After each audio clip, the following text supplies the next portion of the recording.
So yeah, here's the Pico mouse, and I'm playing Quake 2. But I'd seen people using an actual controller, and they would use the left analog stick to move forward, backwards, left, right. This was really problematic, of course, because the controller would move around, you know. So I decided to try it with my fight stick, and it's actually, as you'll see,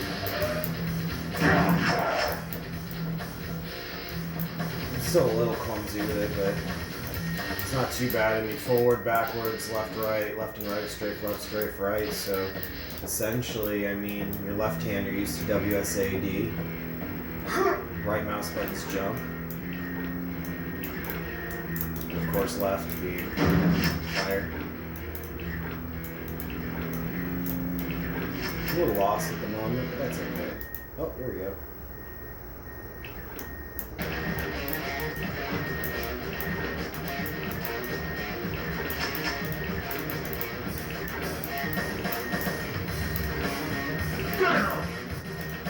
WTF, mate?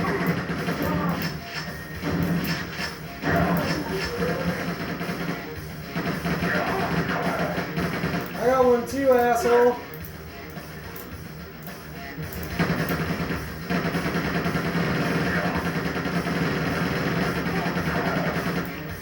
Suck it!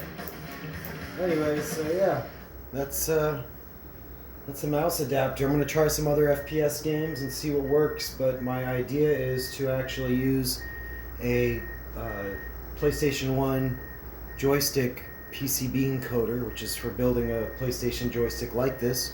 This one's already, of course, pre-built. I just changed out the joystick and the switch, the micro switches.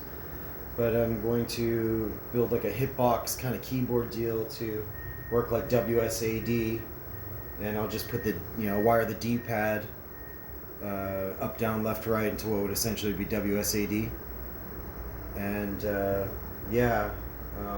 we'll see if I can also do a space bar and if I can customize controls. Otherwise, it looks like default is the right mouse button, which takes a little bit of getting used to, but that's not bad. But yeah, I mean, I'm cleaning through this game.